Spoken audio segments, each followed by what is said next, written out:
Tidak ada yang nggak kenal Andreas Raharjo ya di tempat ini ya. Gembala senior yang sangat memberkati, juga adalah coach golf saya. Oh, yes. Iya, jadi nggak ada yang nggak kenal ya. Kalau nggak kenal saya hukum loh ya. Oke. Koan selamat pagi, thank you untuk waktunya. Morning. Nah Koan, ini kita hari ini nih membahas tentang doa Koan. Semestinya doa itu sangat simpel ya Koan ya. Bener nggak Koan? Betul. Nah, Sangat simpel. tapi kadang-kadang doa tuh kayaknya ketatap tembok gitu loh. Oh salah, ketatap plafon gitu loh Koan. Kok nggak tembus-tembus, kok nggak bisa ya. Dan di sini juga bilang bahwa doa itu jalan untuk mengenal Tuhan. Gimana bisa Koan? Sedangkan doa itu biasanya kita kan ngoceh sendiri ya ibu-ibu ya. Kita biasanya kan berdoa nggak pernah dibalas kan sama Tuhan. Maksudnya dengan audible. Tuhan nggak pernah ngomong kembali sama kita seperti kita talk to each other. Tapi kita cuma dalam satu arah gitu loh. Doa, kita meminta, kita memuji, kita menyembah Tuhan. Tapi Tuhan kan nggak pernah secara, iya aku tahu kamu perlunya apa. Kan nggak pernah kan. Dan Tuhan juga tidak pernah curhat sama kita. Nah apa maksudnya ini Kohan? Kok doa itu jalan untuk mengenal Tuhan? Bi, susah loh. Jawab pertanyaan gini sambil lihat orang makan itu susah. Kita ini ya jadi lapar. Itu tantangan Koan saat ini. Jadi, ngopi, kita ini boleh diminum ya? Boleh. Ini bukan pajangan Koan, tapi ini jangan dimakan ya Koan ya. Ya, good morning everybody. Senang bisa bertemu dengan setiap saudara. Hari ini kita bahas tentang doa, seperti yang ditanyakan oleh Dewi tadi. Ya, gimana doa itu bisa mengenal Tuhan? Doa itu alat komunikasi yang Tuhan berikan kepada manusia supaya kita bisa mengenal Dia. Seperti anak perlu komunikasi dengan orang tuanya. Tentunya komunikasi itu tidak bisa satu arah. Komunikasi itu harus dua arah, ya kan? Dan dengan cara demikian akhirnya kalau kita komunikasi dua arah, kita akan bisa berinteraksi sama Tuhan dan makin lama makin mengenal Tuhan. Anak berinteraksi dengan orang tuanya, akhirnya anak itu tahu apa yang diinginkan orang tuanya, apa yang disenangi oleh orang tuanya, dan akhirnya bisa mengenal hati orang tuanya. Nah itu. Nah kita bisa memanjatkan doa-doa kita kepada Tuhan. Tuhan bisa berbicara kepada kita melalui firman-Nya. Dari firman-Nya kita tahu hati Tuhan. Gitu Dewi. Ya. Berarti kalau Koan ngomong gitu, selain kita berdoa, kita juga harus tahu firman-Nya dong. Iya. Berarti kita juga harus baca Alkitab dong. Ya. Tuhan bisa berbicara lewat mana saja. Ya. Satu dari firman Tuhan, ya. Nasihat dari seorang teman. Tuhan bisa berbicara melalui otoritas di atas suami atau istri, anak. Tuhan bisa berbicara melalui siapa saja. Tuhan bisa berbicara melalui kejadian-kejadian yang terjadi di sekeliling kita juga. Bagaimana kita tahu kalau itu adalah suara Tuhan? Jangan-jangan itu cuma suara suami aja yang egois. Bener gak? Gak ada suami ya di sini. Untung gak ada suami-suami. Angel. Biasanya suara suami itu suara Tuhan. Oh gitu. Mentang-mentang ada C. Mariani di sini. Mana C. Mariani? Kapan lagi? Bagaimana kita tahu bahwa itu adalah jawaban doa kita, itu adalah suara Tuhan yang menegur kita? Apa itu Koan? Maksudnya trigger apa ya? Intinya kayak apa clue-cluenya? Sebetulnya setiap kita punya nurani, setiap kita punya hati. Pada waktu ada kejadian atau nasihat, ada firman yang kita baca, itu nyentuh hati kita dan kita ada satu di dalam ini rasa amin. Benar itu. Nah itu adalah tanda inisial pertama di mana kita, ya Tuhan, ini kelihatannya dari Tuhan, ini omongan ini benar. Ya itu dari hati kita. Katanya orang paling ada damai. Pada waktu ada orang ngomong itu, kadang-kadang pikiran kita bertentangan, tapi hati ini kok benar, ada benar. Nah itu kadang-kadang dari situ. Berarti ada damai ya Koan ya, dalam setiap rencana Tuhan. Dan walaupun pikiran kita bertentangan dan berkecamuk, tapi hati kita lebih nurut gitu ya Koan ya. Berarti kita juga harus humble dong kalau gitu Koan. Apa? Perlu humble nggak? Iya jelas. Atau kita boleh aja sih pede ya Koan ya. Untuk percaya bahwa itu rencana Tuhan buat kita. Kalau kita merasa ada damai. Kadang-kadang kan kita merasa masa iya sih. Saya berdiri di tempat ini juga nggak pernah kerasa bahwa saya bisa pede bersama ibu-ibu di sini. Tapi karena kita melihat bahwa itu suatu hal yang baik dan benar, jadi kita menjalankannya ya Koan ya. Amin. Gimana Koan? Setuju. Setuju ya Koan ya. Terus Koan, kalau berbicara tentang ada juga ini bilang adalah bebas menjadi diri sendiri.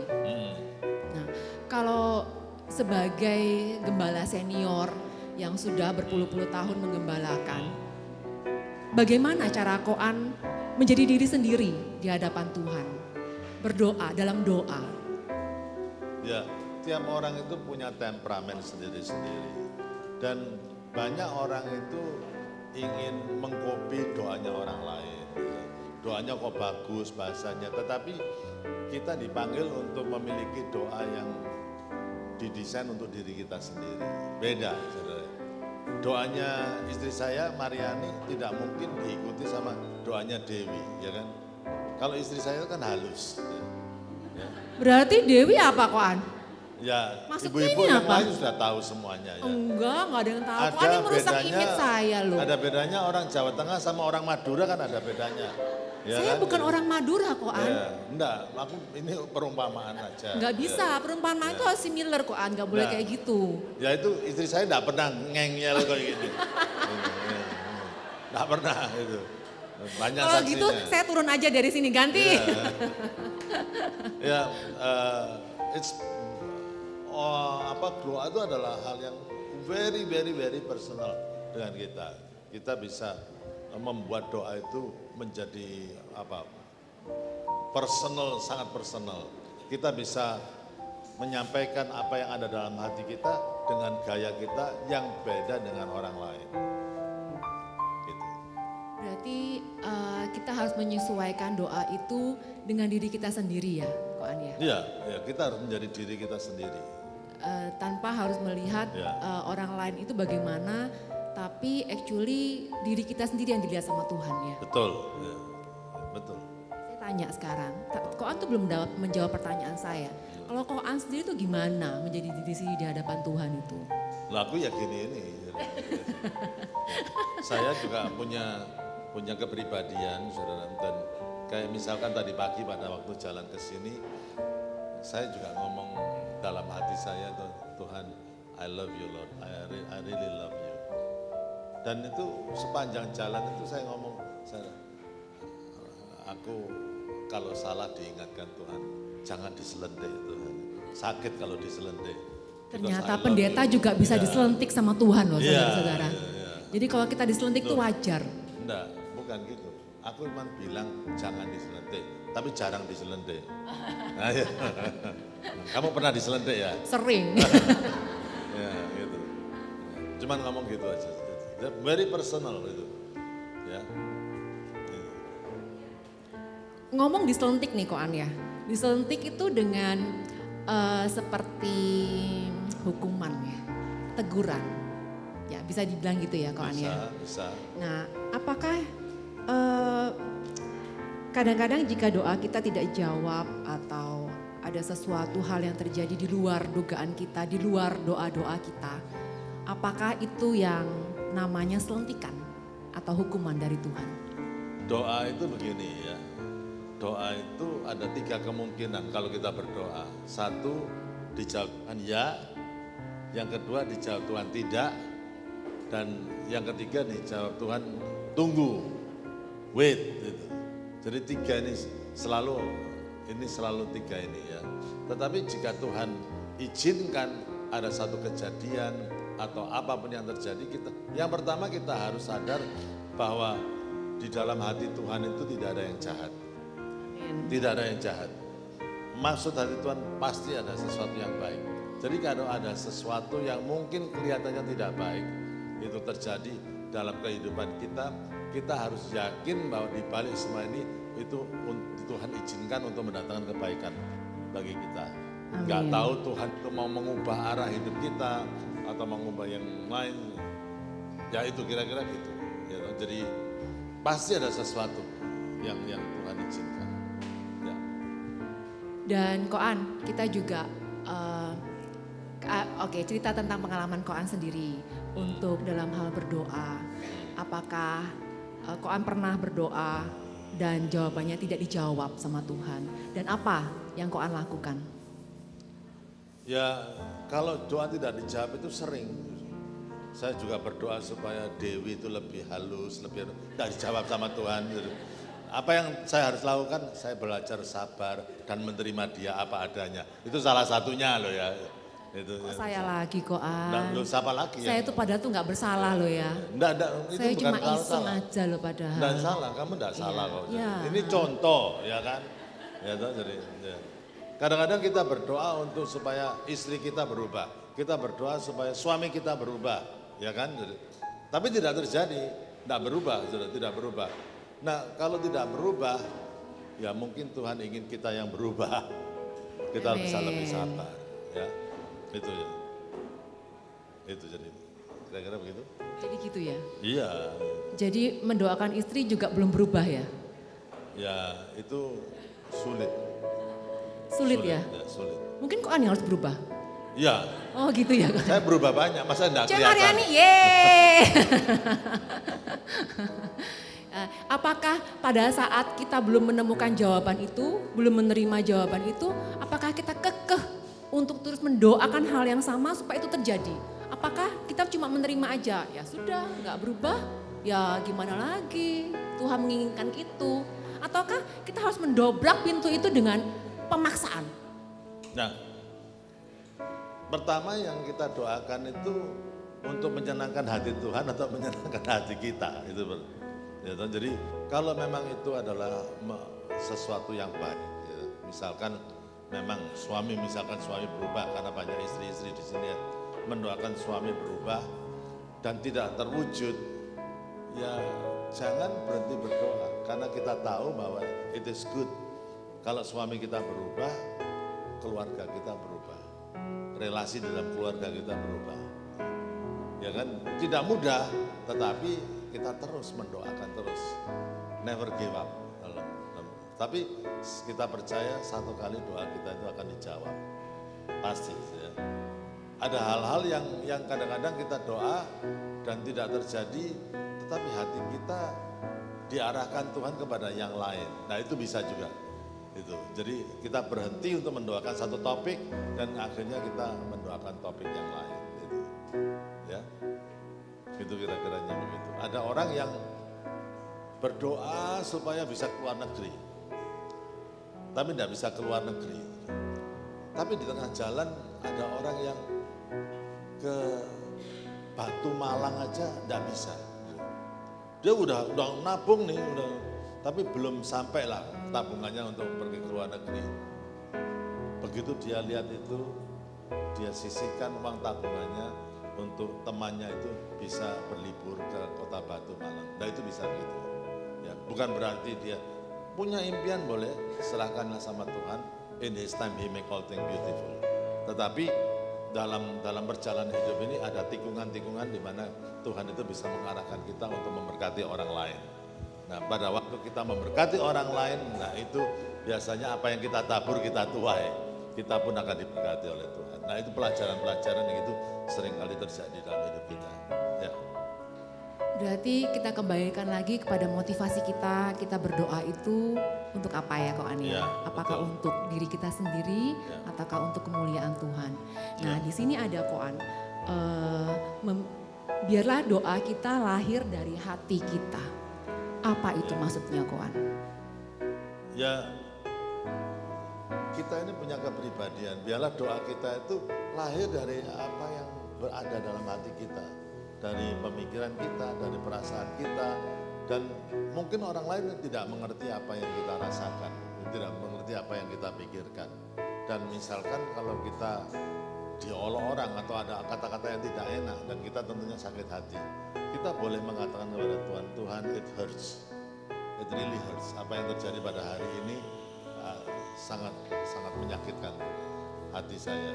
Tapi belajarlah Tuhan, ajari aku Tuhan untuk belajar mengampuni orang tersebut. Nah itu jadi dari hati kita ya, curhat sama Tuhan, open sama Tuhan. Itu penting sekali. Jadi dari hati kita, bagian kita yang paling dalam, mungkin orang lain tidak tahu. Dan banyak kehidupan jemaat yang orang terdekatnya pun tidak tahu. Itu pengalaman saya. Jadi bahkan suaminya tidak tahu, istrinya tidak tahu. Tapi diajari supaya curhatnya itu, dan bukan berharap pada manusia, tapi curhatnya itu sama Tuhan. Nanti Tuhan akan mengarahkan kepada sesuatu yang luar biasa. Gitu. Berarti spontanitas ya Koan, dari hati kita yang paling dalam. Ya. Nah, ada beberapa kita juga yang memakai panduan doa seperti buku doa atau ada tulisan-tulisan doa, bahkan kadang-kadang ada yang memakai dari kitab Mazmur untuk berdoa. Nah itu bagaimana Koan? Apakah doa-doa yang dipanjatkan dari buku doa, dari tulisan-tulisan doa dari orang-orang itu apakah juga ampuh dalam mengetuk hati Tuhan? Sangat sama sekali tidak, karena panduan berdoa itu adalah cetusan hati orang yang dibahasakan dengan bahasa yang lebih indah, itu dipikirkan untuk bisa mengungkapkan perasaannya dia pada saat berdoa. Gitu. Tetapi apapun juga buku doa, panduan berdoa itu harus we have to make it our own, menjadi kata-kata kita sendiri. Anak saya ngelatih piano, ya kan? Setiap lagu-lagu itu ada rambu-rambunya, harus keras, pelan, harus terus kemudian harus cepat, lambat, dan suaranya kadang-kadang keras, kadang-kadang pelan, kadang-kadang harus cepat, kadang-kadang lambat. Ada rambunya semua. Dan gurunya, saya pernah lihat gurunya itu mengajar bahwa rambu-rambu itu penting, tetapi you have to make it that piece, lagu itu become your own. Pelannya seberapa, ya kamu yang tahu itu. Yang paling enak di hati gimana. As long as you respect the piece, lagunya itu mainkan as it is from your heart. Juga dengan panduan-panduan berdoa itu, nyatakanlah, biar itu menjadi panduan kita, menolong kita, tapi biarlah itu serasi, selaras dengan apa yang ada dalam hati kita. That's it. Jadi boleh-boleh aja ya Koan ya, Boleh. untuk pakai panduan berdoa dalam berdoa. Ya. Sah-sah aja ya Koan. Sah. Tapi make it your own. Ya, make it your own. Oke. Kita tadi sudah mendengar bagaimana juga kita menjadi diri kita sendiri dalam berdoa. Nah, saya mau tanya nih, ibu-ibu ada sharing nggak tentang bagaimana cara kita pribadi, personal, untuk berdoa sama Tuhan? Mungkin ibu-ibu bisa sharing di sini tentang bagaimana cara berdoa untuk kepada Tuhan dengan caranya sendiri. Mungkin Mili, ya boleh Mili. Ya tepuk tangan dua buat Mili yang mau sharing. Luar biasa sekali. Kalau saya berdoa biasa bawaan ibu-ibu kan. Boleh Mili berdiri supaya teman-teman yang lain bisa melihat. Kalau ibu-ibu itu kan kalau di kehidupan biasa gitu kan suka curhatnya panjang. Jadi kalau saya doa itu panjang terus detil gitu ya. Maksudnya spesifik, kalau kepingin ini tuh sampai detilnya gitu. Itu saya. Terus sewaktu-waktu, jadi bisa sambil batin itu doa gitu, sambil apapun itu bisa doa, masak juga doa batin gitu. Terus ya itu aja sih, lebih kalau wanita itu ya, menurut saya kalau doa itu lebih detil, lebih lama, terus bisa dalam aktivitas apapun gitu, keistimewaan wanita. Wow, thank you Mili sharingnya. Tepuk tangan dong buat Mili. Oke, ada yang lain lagi yang mau sharing? Menurut saya pria juga begitu. Saya nggak tanya Koan.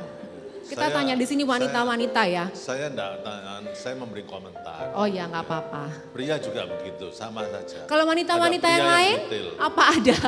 apa ada sharing lagi? Kalau milih itu doanya bisa sambil masak, bisa sambil apa aja ya, karena kita ibu-ibu gitu ya. Yang lain, apakah ada ritual-ritual tertentu ataukah ada cara-cara yang spesifik yang bisa memberkati kita juga mungkin menjadi ide-ide buat kita dalam berdoa? Ada? Ibu-ibu yang lain? Siapa itu? Boleh? Oh.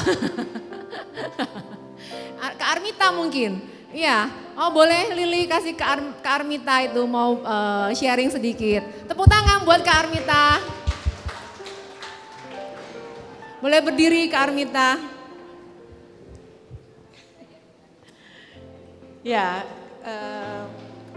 saya sih berdoa itu, saya menganggap doa itu adalah komunikasi. Seperti saya komunikasi dengan suami saya. Kalau saya just be myself. Kalau saya lagi marah, ya saya sama Tuhan, saya jadi saya. Saya bilang, Tuhan aku sakit hati, Tuhan aku marah. Tapi kemudian pada saat saya melampiaskan apa yang ada di hati saya terus diingatkan oleh Roh Kudus tentang firman-Nya. Jadi kalau misalnya saya lagi sakit hati sama seseorang ya, kita kan manusia biasa, kita bukan malaikat. Jadi pada saat ada seseorang yang melukai hati saya akui di hadapan Tuhan di dalam doa. Kemudian Roh Kudus mengingatkan untuk ada firman tentang pengampunan. Terus saya belajar untuk detik itu juga saya diingatkan, detik itu juga saya bilang, Tuhan tapi aku mau mengampuni. Aku gak bisa Tuhan untuk mengampuni, tapi aku punya Tuhan yang bisa memampukan aku. Aku minta Tuhan menolong aku supaya bisa mengampuni dia. Jadi intinya doa itu adalah I'm being myself. Saya menjadi diriku sendiri, berkomunikasi dengan Allah yang tahu, lebih tahu tentang saya daripada saya sendiri. Jadi itulah doa saya. Kalau saya lagi happy, saya pun ngomong sama Tuhan, Tuhan terima kasih Tuhan. Ini membuat aku sangat bersuka cita. Kalau saya lagi berharap ada sesuatu doa yang sepertinya nggak terjawab, saya selalu jawab when God, when. Gitu terus hati saya mengingatkan diri saya mengucapkan firman-firman yang membangkitkan iman saya. Bahwa Tuhan itu tahu waktu yang terbaik. Jadi pada saat saya mendengar, iman saya mendengar firman itu yang saya ucapkan sendiri, iman saya bangkit, saya berharap lagi. Terima kasih. Amin. Thank you Kak Mita. Ya, Koan, tadi ada dua versi yang menarik menurut saya. Si Mili tadi berdoanya sambil beraktivitas. Sebagai ibu-ibu rumah tangga, kita banyak sekali aktivitas yang kita lakukan. Kadang-kadang memasak, menjemput anak dan lain-lain. Bukankah kita bisa berdoa suatu waktu, setiap saat katanya kan. Tapi juga kalau saya menyimpulkan Kak Armita tadi, dia mempunyai waktu yang khusus dengan Tuhan. Saat renungan. Nah sebagai idealnya nih Koan, apakah kita bisa melakukan dengan waktu kita beraktivitas ataukah kita harus mempunyai waktu yang khusus buat Tuhan? Gimana Koan? Dua-duanya perlu. Saudara. Satu, meluangkan waktu yang khusus, yang itu adalah satu waktu yang berharga dalam hidup kita. Only we and God, kita dengan Tuhan. Saudara. Untuk sampai ke situ itu kita harus menerangkan begini, saudara. Every one of us itu mempunyai yang disebut private world, dunia yang sangat pribadi. Sebelum saudara mempunyai dunia bersama suami saudara, dunia bersama istri saudara, dunia bersama anak-anak saudara, dunia keluarga saudara, tetapi banyak orang tidak sadar bahwa dunia pribadi itu cukup besar. Dan pada waktu kita mengharapkan misalkan kebahagiaan dari suami kita, dari anak-anak kita, maka itu tidak bisa mengisi kepuasan dalam dunia pribadi kita. Nah, dunia pribadi kita itu di Tuhan ciptakan supaya itu hanya bisa dipuaskan kalau kita bersama-sama dengan Tuhan. Jadi kita bukan menuntut kebahagiaan dari orang lain, tapi kita menuntut kita bisa menuntut diri sendiri untuk memberikan kebahagiaan kepada orang lain. Banyak orang menikah supaya aku bahagia, salah. Aku menikah juga untuk membagikan kebahagiaan yang aku punya kepada suami, kepada istri, dan kepada anak-anak. Itulah sebabnya your private word itu perlu dijaga antara cuman saudara dengan Tuhan. Nggak ada yang lain. Tapi di samping itu kita juga mempunyai aktivitas di mana dikatakan Alkitab mengatakan berdoalah senantiasa, itu artinya kita itu attitude of prayer. Kita lihat kejadian Tuhan, oh Tuhan, ya ada begitu, Tuhan lindungi anakku ya Tuhan Yesus. Kalau ada gempa, misalkan, waduh aku enggak tahu anakku di sekolah bagaimana, Tuhan lindungi anakku. Nah itu bisa, we are at the attitude of prayer. Kejadian apa, kita baca koran atau apa, doa kita mendadak muncul, itu ada. Ya. Dewi sering berdoa, mukul bola, bolanya hilang, aduh Tuhan, ya apa ini Tuhan. Gitu. Langsung muncul lagi, ting bolanya di sana. Ya luar biasa memang doa kita itu ya Koan. Tadi juga saya juga mendengar dari Mili dan kita juga sering berdoa. Kita sering berdoa, kita sering berpuasa, kita mendoakan secara detail keinginan kita, kebutuhan kita, perasaan kita ke Tuhan. Dan sometimes semua terjadi sesuai dengan apa yang kita doakan. Apakah itu karena kita? Karena doa kita? Apakah karena kita mendetailkan semua perkataan-perkataan dan keinginan kita? Ataukah ada faktor lain? Saya sudah katakan doa itu Tuhan ciptakan untuk dua arah. Two-way communication. Jadi kejadian-kejadian yang merupakan jawaban doa, ada pepatah mengatakan everything happen because of our faith. Ya. Kalau kita beriman dalam doa kita, ya Tuhan bisa melakukannya. Tetapi itu satu sisi dari pihak kita. Tetapi dari pihak Tuhan itu gini, everything happen because we have faith in God who is faithfulness. Dia itu adalah Allah yang faithful. We have faith in His faithfulness. Dari kita beriman, tapi dari Tuhan itu kesetiaannya membuat segala sesuatu itu berhasil. Jadi selalu ada dua pihak. Itu bukan gara-gara kita berdoa ya Tuhan. Kita bukan jadi pahlawannya saja, Tuhan juga, semuanya karena Tuhan juga. Semua karena keinginan Tuhan ya. Walaupun kita kadang-kadang berdoa dan tidak dijawab, berarti bukan gara-gara kita juga ya Koan ya, tapi juga karena keinginan Tuhan juga. Iya, jelas. Contohnya saya Koan? ingin misalkan punya jemaat 10.000, gitu. Saya doa mati-matian ya belum terjawab, ya kan? Ya, apakah saya tidak berdoa? Saya tetap berdoa, tapi juga Tuhan tahu saya sedang disiapkan. Saya sedang disiapkan untuk menjadi hamba Tuhan yang bisa mengayomi 10.000 orang, kan begitu, saudara? Iya kan, saudara? Saat ini belum bisa, saudara, karena waktunya habis untuk mengajari sisil golf, saudara. Berarti ada penghalang-penghalang yang Ada penghalang-penghalangnya. perlu disingkirkan Koan. Oh enggak boleh. Gimana Koan? Kita singkirkan aja penghalang-penghalang itu. Karena golf is my life juga. Sama kalau gitu Koan. Ya. Iya, oke. Kita setelah mendengar penjelasan dan sharing-sharing dari teman-teman, mungkin ada teman-teman yang mau bertanya untuk tentang masalah doa ini. Jangan sungkan, jangan takut untuk bertanya, mumpung ini saatnya. Ada senior pastor kita yang bisa menjawab dengan sedetail-detailnya. Jadi jangan ada keraguan. Mungkin ada yang mau bertanya teman-teman? Ya, Agustin, boleh, silakan. Berdiri Agustin, biar tepuk tangan juga untuk Agustin.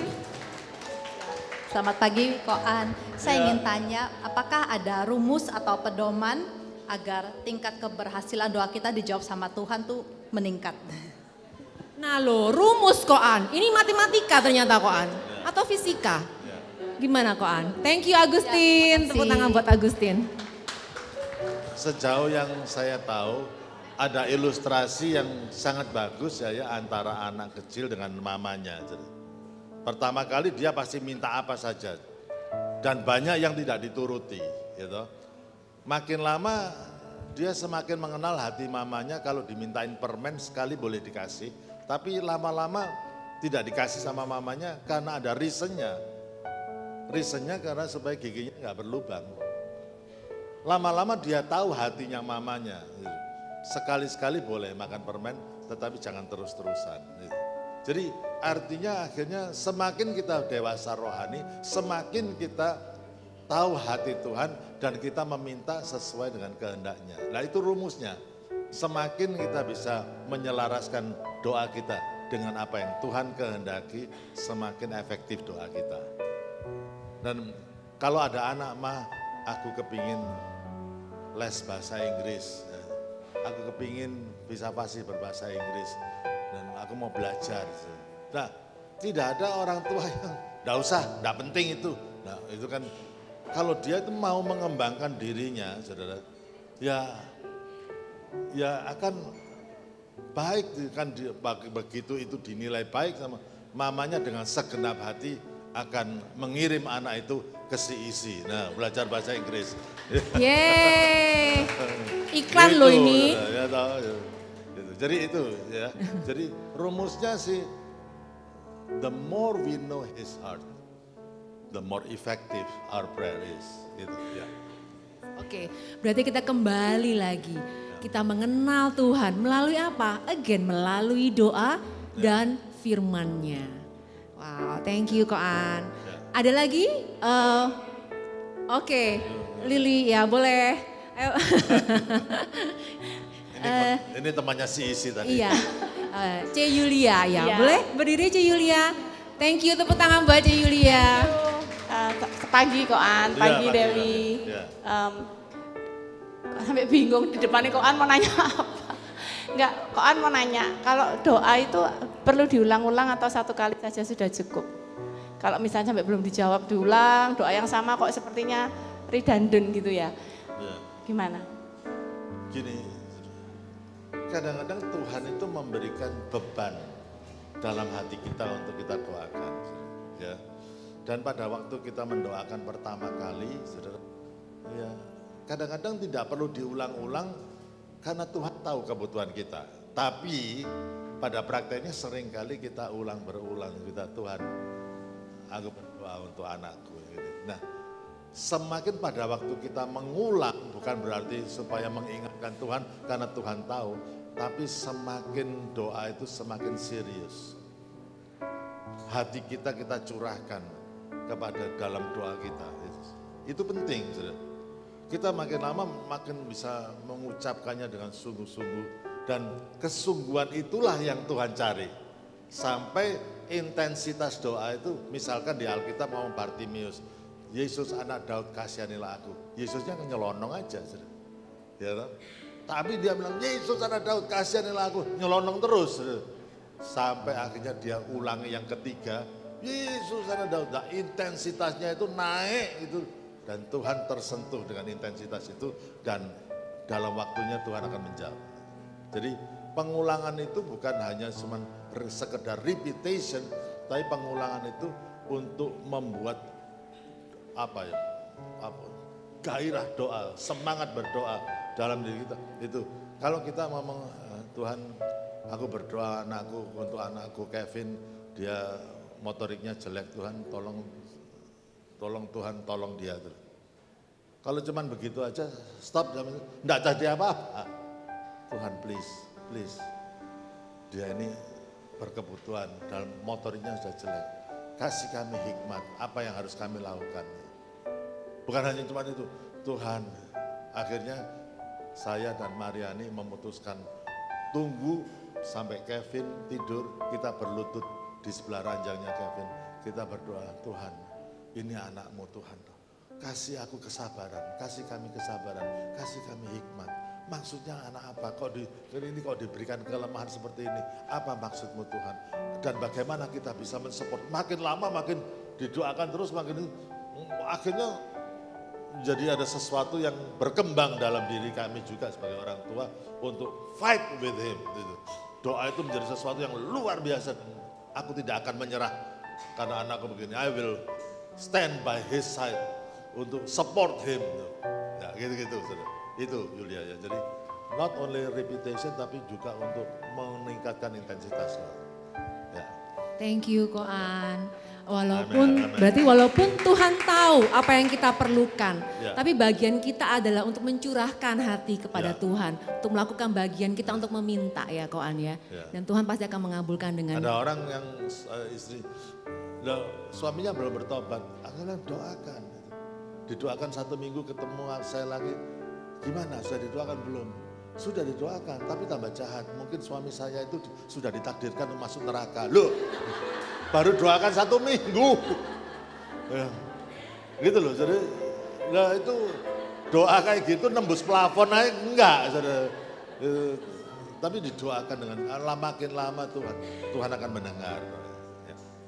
Amin. Jadi takut saya ada nerakanya. Hati-hati ya. Oke, kayaknya ada satu lagi yang mau bertanya. Ada yang tunjuk tangan? Ini. Oke, Ini oke. Tadi saya lihat Tuti dulu. Oke, sorry. Wah, Iya. Tepuk tangan buat Tuti. ya.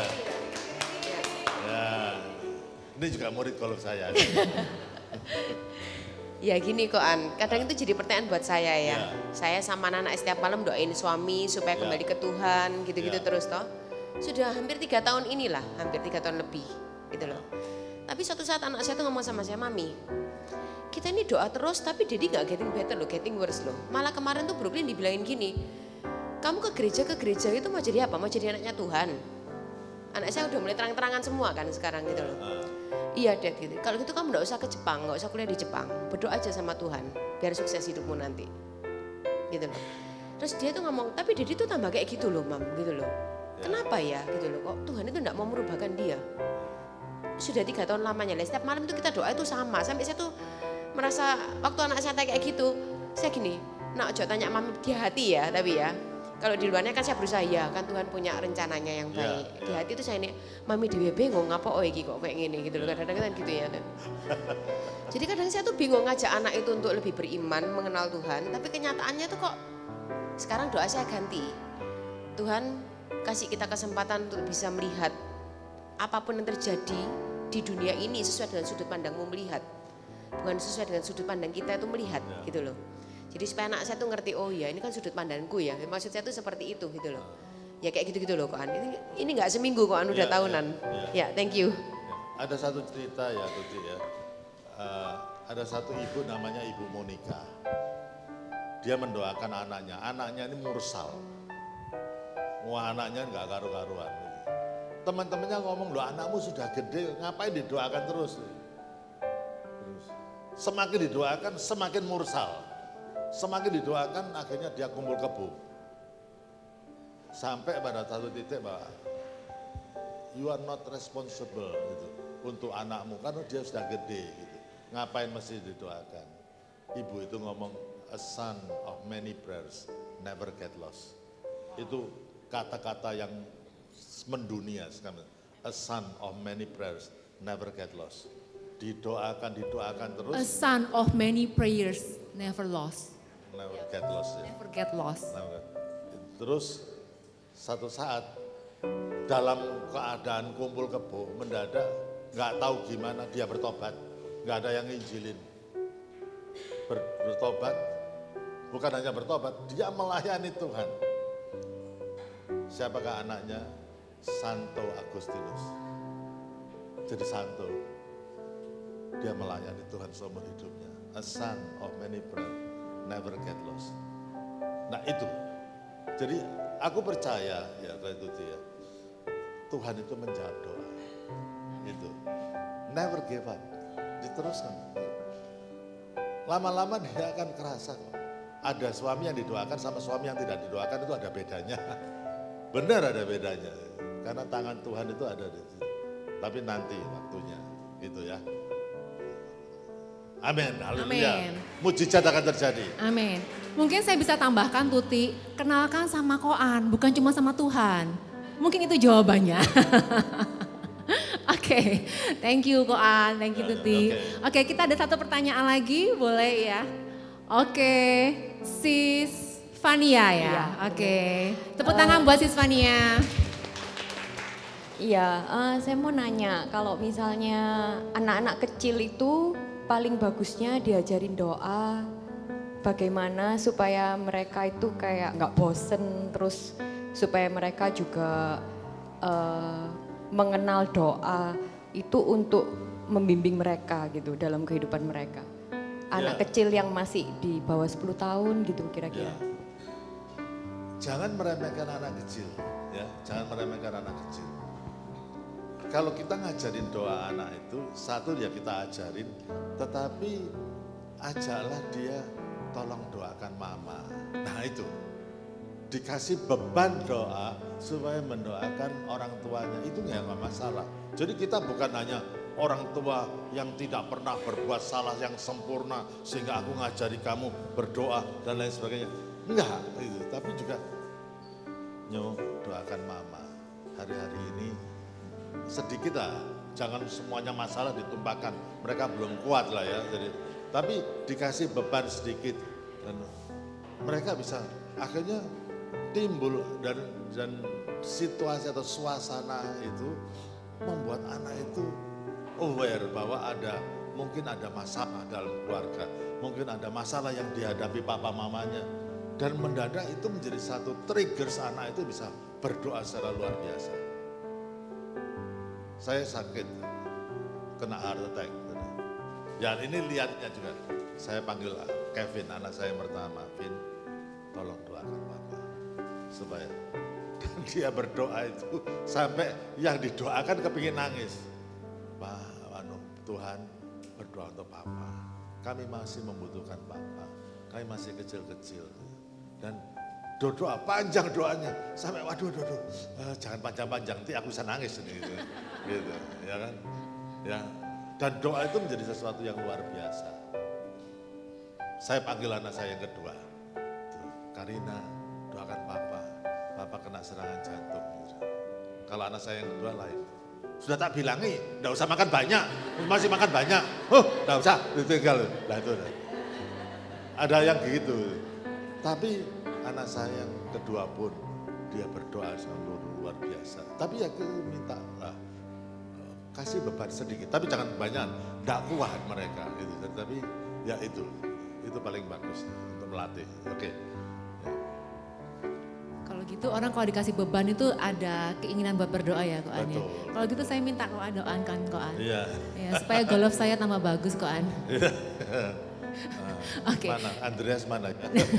Anda ada di sini, jangan nyari kemana-mana. Oke, nah Koan, kita waktunya kita nih kasih tantangan nih buat ibu, ya, para wanita di sini untuk bisa mendoakan keluarganya, khususnya para suami Koan, Ya. untuk bisa menjadi keluarga yang lebih hangat, lebih harmonis, bahkan bisa menciptakan heaven on earth. Gimana Koan caranya? Gini loh, kita mendoakan suami atau istri yang mungkin yang hidupnya belum benar, enggak masalah. Gitu. Jadi kita harus tetap doakan terus menerus, tetapi itu bukan menentukan hidup kita. Yang menentukan hidup kita harus tahu Tuhan. Kita berdoa supaya ada heaven and earth. Suami pun bertobat, belum tentu ada heaven on earth. Yang penting melalui kita ada heaven on earth dalam hidup kita.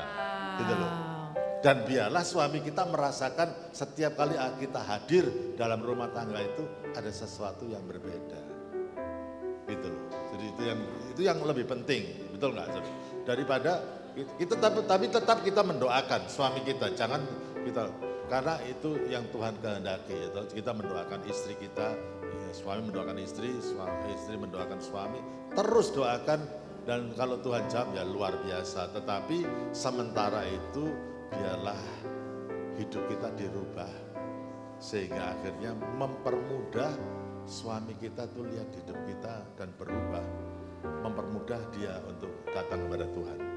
Wow, Ya, berarti Ya. kita yang jadi heaven on earth ya. Amin, ya. Bukan menuntut suami kita menjadi heaven, bisa hell loh jadinya. Hell, ya. Hell jadinya. Ya, apakah dengan kehadiran kita rumah jadi hell on earth?